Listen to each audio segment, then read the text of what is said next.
And finally, if we could welcome to the stage James Tatam. A big round of applause. Thank you.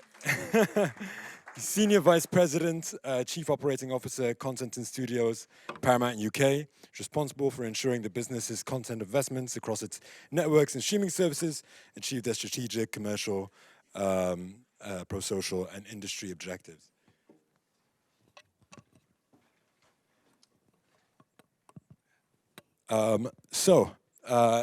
Paramount recently announced its peak sustainability objectives, essentially its sustainability strategy. I just wondered if we could go through that briefly, if you could explain a bit about peak sustainability, how it came about and the importance of it being now. Sure. Hello, everyone. So peak sustainability, the name came from the fact that Paramount's logo is a mountain, so you can see what we did there. So it's our UK pilot for ultimately a global rollout of on-the-ground sustainable operations for our businesses across the world. We launched it in October last year. It's got 7 key pledges that we've publicly made around reducing Scope 1 and 2 emissions, reducing Scope 3 emissions, making sure all our production is sustainable, making sure that we, on the screen, which is probably where we can have the biggest impact as a broadcaster, on screen we are talking about and raising awareness in the right way of climate change issues, that we sort of push the sustainable agenda and the sustainability, sort of responsible, sustainable behaviour through the organisation, that we report transparently, and finally, and probably this is the big theme really that you'll have heard both from Dom and Alice before him, we collaborate across the industry. We work with other broadcasters, we work with other people up and down the value chain to try and affect some change. So those are the key underlying tenets of peak sustainability. Why now? Well, now is probably not soon enough, generally speaking. But so we started as soon as we could. But like any big change process in a large global organisation, it has, you have to get senior leadership buy-in. And so the catalyst really for us embarking on this now was the arrival of our UK President Maria Kyriakou, who's she's been on the board of airlines and all sorts, so she's very aware of what's going on in climate change and carbon emissions, but also aware of what broadcasters can do. Yeah, one of the objectives is to reduce your Scope 1 and Scope 2 emissions by 46%, and then to significantly reduce your Scope 3 emissions. In terms of your carbon accounting across your supply chain, what are some of the steps that you go through to gather that data? What are you monitoring? What are you not? So, as Alice mentioned actually in the first session, the vast majority of our emissions are Scope 3. I mean, over 98% of our emissions from the UK business are Scope 3. So Scope 1 and 2 is quite easy, in quotes, easy to deal with. So we know through, where we source our energy. We've got renewable energy in our Hawley Crescent, Camden HQ. So we've got a good understanding of emissions around that, and obviously we report on that in all our stat accounts that we use. Scope 3 is a bit of a tougher journey. So because we can't do it alone, we have to do it in partnership with suppliers. So we are starting the process of encouraging, urging, perhaps not coercing. We don't coerce anyone, obviously, but being very forthright about our need for real data, real emissions data, so that we can firstly track for ourselves whether we are going in the right direction, but as you say, fulfill our reporting obligations. We're part of a global company, so there's various bits of reporting we do at a global level, and then there's sort of bits we do at a local level in our stat accounts. For example, Channel 5 publishes its accounts every year, and so we do SECA reporting for that. At the global level, we do CDP, and we're in the process now of getting our science-based targets initiatives commitments validated and submitted, and that will be tracked as well. Fantastic. moving towards sustainability when it comes to content production, one of the pledges was to have 100% of content production of Paramount UK being Albert certified. If you could maybe explain a bit as to what that means precisely, and how important is commissioning of your content to your overall net zero sustainability strategy?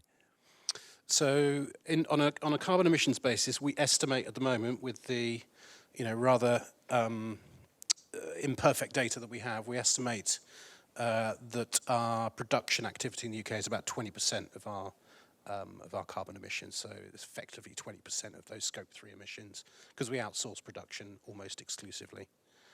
Albert, if for those of you who aren't familiar with it, is an organisation started by the BBC and a couple of other broadcasters. It sits under the BAFTA organisation, and it provides tools to commissioning broadcasters and, more importantly, producers for them to log, track, and estimate and measure the carbon emissions involved in each and every production that they embark on. So there's an online tool that a production manager or a sustainability exec on the production can access. You're putting in, kind of what travel the production involved, what sort of generators and and studio space, etc., that your production was involved with, and then the tool will calculate for you the emissions from your production. Alongside that, and the key bit of it is that you submit a carbon action plan as a producer when you embark on a production, and that plan is validated by Albert, and then you're assessed against that. And if you've done a good job at reducing the carbon, making the right choices in your production, and then you also choose to offset any remaining emissions that your production has generated, then you're given a certificate. You're Albert certified as a production. And so the pledge that we've made is to get 100% of our commissions to have that certification as they go to air. Fantastic. Kind of moving on to technology. How can technology be used to deliver content in an environmentally friendly way to your audiences, do you think? I think I'll defer to Dom on that one. But I mean, generally, we just need to we need to examine every piece of the value chain and understand whether there are options available to us that are going to do a better job or do a more efficient job in terms of whether it's carbon emission or any other effects on kind of waste and landfill, all of the kind of extraneous effects of using the kit and the energy that we do in getting a piece of content and bringing it to life. I'm not a technologist, so I'm probably going to stop there, to be quite honest. So one of the things that was mentioned in the pledges as well, and the use Paramount has spoken about, is trying to build a culture of sustainability. Obviously, both within the company, but I think broadly as an industry, it's obviously more important than ever, as Alice impressed upon us, in forceful terms earlier. So what does it mean to have a culture of sustainability to you, to Paramount? What does it mean? How do you cultivate that culture? Is it top down? Is it bottom up? Yeah, it's both. So I think this is in some ways, it's the hardest one, and particularly when you're talking across broadcasters, across companies who are collaborating together. But just starting inside Paramount. So in launching this strategy, we've created, if you're talking about the top down, we've created a sustainability board with senior members from every single function in the business in the UK, and they are they are charged to deliver their bits of the various commitments we've made. The carbon reduction, the content commissioning, and so there's a management structure, a governance structure that sort of keeps us honest as leaders. And then, from the bottom-up perspective, we formed an employee group. People who care about this thing, want to make sure that we as a business are going to honour the pledges we've made, are going to hold us to account and make sure that we're not greenwashing to Dom's point earlier, and sort of just always in the background saying you could do better, you could do better. And so we're using those two sort of levers to make sure that it's pushed through the entire organisation. We're investing in training for everybody who joins the business, so it's part of our onboarding.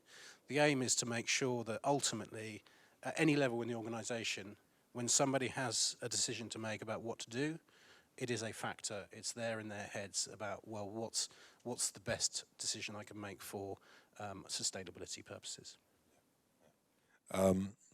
Maybe one last question from me, or maybe a couple more questions from me. In terms of, broadly as an industry, where do you think we are in terms of trying to address climate change, trying to bring down our carbon emissions, trying to find ways of, being energy efficient across, all across our supply chains? Where do you think broadly we are as an industry, and how far do you think we need to go? I think we're doing quite well as an industry, can't be complacent. Alice mentioned Sky at the beginning. They are absolutely fantastic. They've really led the pack on this. And they've enabled actually some of us as other broadcasters to sort of understand what good looks like. So we sort of put down our competitive, attitudes, and we really collaborate on that. So there's a lot we're doing well. So we have some real best practice going on in the industry. That's not to be complacent at all. We just, I think the big thing that we haven't yet tapped into as a collection of broadcasters is the impact we can make on screen, is what we can do on screen to drive awareness, understanding, being thought-provoking to both viewers in their homes, but also opinion formers and legislators as well. So a lot of effort that's going on at the moment, aside from how do we get our carbon emissions down, is how do we as broadcasters marshal our kind of cultural impact, our cultural role to improve awareness and behavioural change and all the rest of it. Yeah, I think one thing, I certainly got from Tom's presentation and just from this discussion is that, really to address a challenge at this scale requires a huge amount of collaboration, and it can't be a sort of a competitive thing.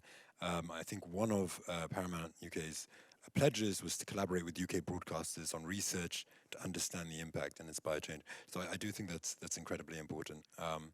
And I suppose in the coming few years will be the test of how that plays out across the industry. I wonder if we have time to take some questions. Yeah, a couple of minutes. Absolutely. Yeah. Question over here. You might have to, if we get a mic to you, you might have to shout, I think. Oh wait, no, mic's coming to you. Thanks for the presentation. I was wondering, you've spoken a lot about initiatives that can be done on the commissioning side and when producing content. Is there anything you're doing more on the platform side of things? And can you share some examples on how we can reduce our impact?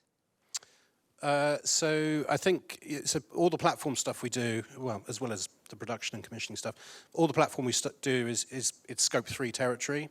So everything we do really has to be done through, through people who facilitate our platform. So, whether it's the CDNs like Akamai or the kind of data centers like Amazon or Google or Microsoft. So those are the conversations that to Dom's presentation earlier. It's about those conversations. It's about making sure that when we're procuring some of these services to create our platform, that we are bearing in mind whether the companies that we're talking to are committed to good practice, and being a member of the Greening Streaming is a good indicator of that. And then making sure that there are incentives built into the way we engage with those suppliers so that they provide us with the data, could evidence their efforts to to reduce their own carbon emissions as a result of the business they're doing with us. And also, are they, how public are they with their agenda to, to do their bit? So, one of the mechanics of the Science-Based Targets Initiative is that, you're to ensure the best possible procurement or sourcing practice for when you're getting services from technology suppliers or whatever. You might mandate that a certain proportion of your Scope 3 emissions will be through suppliers who themselves have signed up for science-based targets, and so that's one of the areas that we're looking at as well. Then, and I think it's just being in that dialogue and all pushing in the same direction. All right, fantastic. Thank you so much. Thank you, everybody. I think that's all the time we're going to have for in terms of questions today. If you can all give a big hand for James, thank you so much for joining us. Thank you.